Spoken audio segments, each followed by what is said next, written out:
Taste the Daily. Hola! Your dream vacation to Singapore starts from rupees 44,999 only with GT Holidays, South India's #1 travel brand. இந்த பலூச்சிஸ்தான் பிரச்சனை சம்பந்தமா இந்த தாக்குதல் இது எல்லாமே எதை உணர்த்துது? இது இப்ப அதிகத்துக்கான காரணம் என்ன? இப்போ இந்த தாக்குதலுடைய ட்ரெண்டை நம்ம பார்த்தோம் அப்படின்னா, அவங்க முதல்ல நடத்தின தாக்குதல் எல்லாமே சைனாவுடைய நிறுவனங்கள், அவங்களுடைய கான்ட்ராக்டருடைய ட்ரக்கு, மின்சார டவர், டிரான்ஸ்ஃபார்மர், அப்புறம் அந்த போயிட்டு எரிவாயு செல்லக்கூடிய பைப்பை உடைக்கிறது, இந்த மாதிரியான தாக்குதல் எல்லாம் சபாட்டேஜ் ஆக்டிவிட்டிஸ் நிறைய பண்ணிட்டு இருந்தாங்க. இப்போ பாத்தீங்கன்னா கடந்த 8 மாதமா அவங்க தெளிவா பாகிஸ்தான் ராணுவத்தை குறி வச்சு அடிக்கிறாங்க. குறிப்பா அவங்களுடைய இதுல பாகிஸ்தான் ராணுவத்துக்கும் சம்பந்தம் இருக்கு. இது நிறைய பேர் பேச மாட்டாங்க. சைனாவுக்கு பாதுகாப்பு கொடுக்குற மாதிரி கொடுத்து இந்த வேலையை தான் அவங்க தாலிபான்கள், அமெரிக்காவுக்கும் தாலிபான்களுக்கும் நடுவில் பண்ணாங்க. இங்க காசு வாங்கிட்டு அங்க காமிச்சு கொடுக்கறது, அப்புறம் அங்க காசை வாங்கிட்டு இவங்களுக்கு ஆதரவா செயல்படுறதுன்னு சொல்லிட்டு அந்த மாதிரியான ஒரு நிலையை இப்போ எடுத்துக்கிட்டு இருக்காங்க. இதே நிலைக்கு தொடர்ந்துச்சுன்னா பலூச்சிஸ்தான் பாகிஸ்தானோட ஒரு பகுதியா இருக்குமான்றது மிகப்பெரிய ஒரு கேள்விக்குறி. அவங்களுடைய யூஸ் பண்ணக்கூடிய ஆயுதங்கள், மிலிட்டரி கியர் எல்லாமே பாத்தீங்கன்னா அமெரிக்கன் ஆயுதங்களா தான் இருக்கு. சோ கணிசமான அளவுக்கான ஆயுதங்கள் ஆப்கானிஸ்தான்ல இவங்க கைக்கு போயிருக்கு. இதை கொடுத்தாங்களா அப்படின்னா நிச்சயமா இதுல அமெரிக்காவுடைய ஒரு பங்குமே இருக்கு. இதுல குழந்தைகளை, சின்ன சின்ன பசங்களை நைட்டோட நைட்டை தூக்கிட்டு போய் அந்த ஃபோர்ஸ்ட் என்போர்ஸ்மெண்ட் சொல்லக்கூடிய அந்த மாதிரியான எக்ஸ்ட்ரா ஜுடிஷியல் நடவடிக்கைகள், சட்டத்துக்கு புறமா கைது செய்யறது, அவங்களை காணாம போகுது. 33,000 பேர் காணாம போயிருக்காங்க. ஒருத்தர் 2 பேர் கிடையாது. பலூச்சிஸ்தானுக்கு இந்த சர்வதேச நாடுகளுடைய அங்கீகாரமாகட்டும், தனிநாடு அமைப்புகளுடைய அங்கீகாரமாகட்டும், இதெல்லாம் கிடைக்கிறதுக்கான வாய்ப்பு இருக்கா? வாய்ப்பு நிச்சயமா இருக்குன்னு தான் நான் சொல்லுவேன்.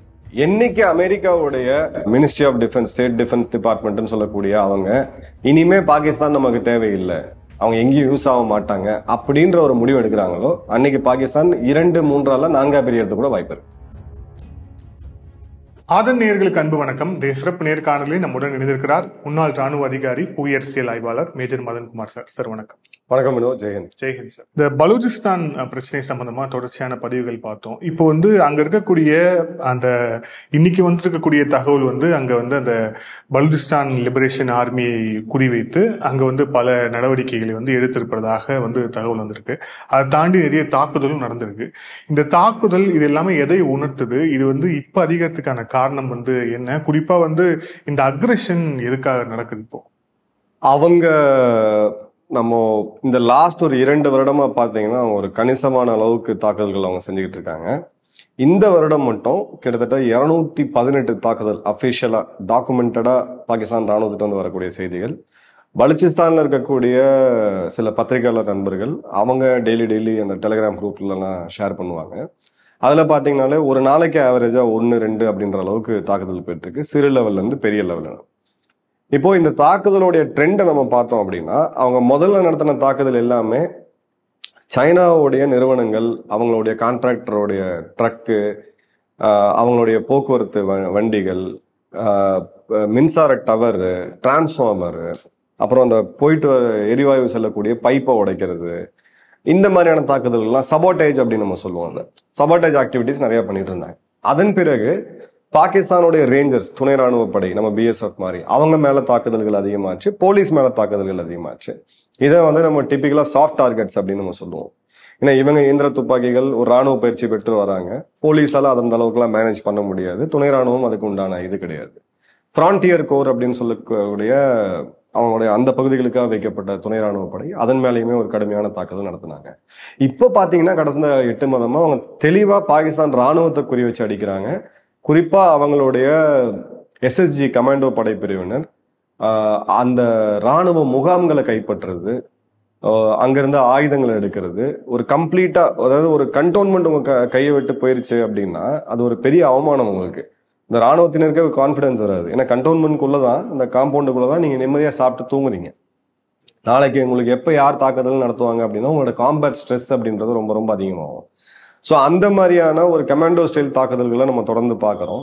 2வது, நீங்க ராணுவ ரீதியா அவங்களுடைய மிலிட்டரி ஆப்ரேஷன் எப்படி பண்றாங்க அப்படின்னு பாத்தீங்கன்னா, ரொம்பவும் பயிற்சி பெற்ற ஒரு ராணுவத்தால தான் பண்ண முடியும் அந்த அளவுக்கு. ஸோ இவங்களுக்கு ஒரு ராணுவ பயிற்சி, போராளிகள் அந்த கட்டத்தெல்லாம் தாண்டி ஒரு முழு அளவுக்கான ராணுவ பயிற்சி அவங்களுக்கு வந்து கிடைக்குது. அவங்க துப்பாக்கி எடுத்துட்டு போகிற விதம், அவங்க ஸ்னைப்பரோடைய அக்யூரசி, அவங்க ஒரு 3 மாதம் ஆயுத பயிற்சி பெற்ற ஒரு தீவிரவாதிக்கும் இல்ல ஒரு கிளர்ச்சியாளர் எடுத்துங்க எந்த ஒரு போர்வையில ஒரு தேர்ந்த ராணுவ நடவடிக்கையும் ஒரு பெரிய டிஃபரன்ஸ் இருக்கு. இப்ப அந்த இதுல நம்ம பாக்குறோம்.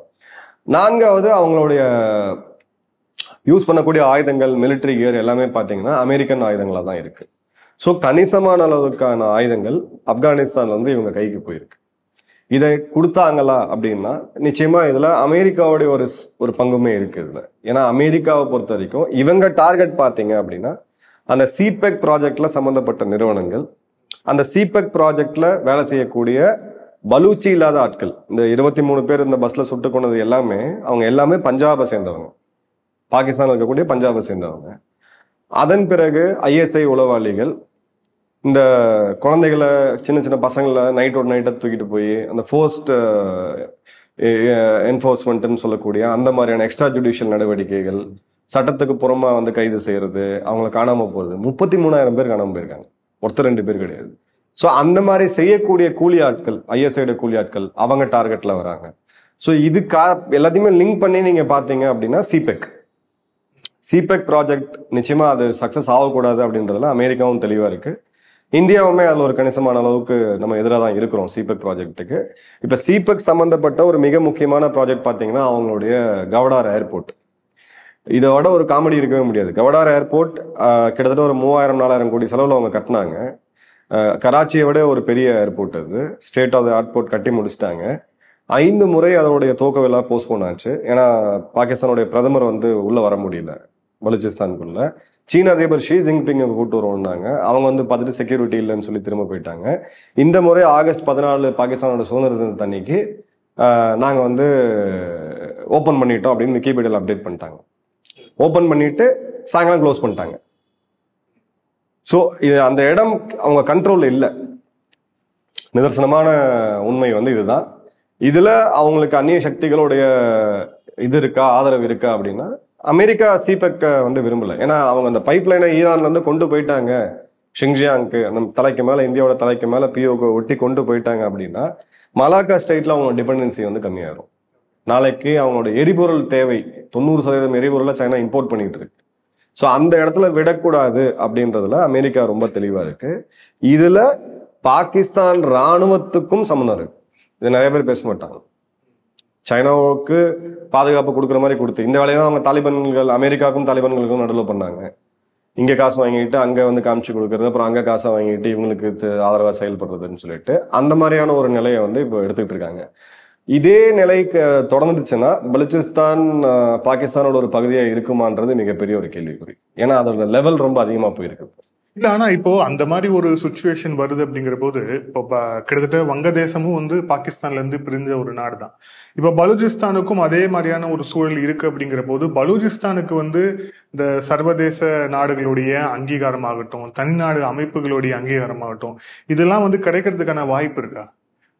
அதுக்கு வந்து வேற பெரிய நாடுகள் துணை செய்யாம இருக்கும் பட்சத்துல நிச்சயமா அமெரிக்காவுடைய ஆதரவு இருந்துச்சு அப்படின்னா பலுச்சிஸ்தான் அமெரிக்கா தலையாட்டுச்சுன்னா கூட இருக்கக்கூடிய 35 மேற்கத்திய நாடுகளும் தலையாட்டுவாங்க.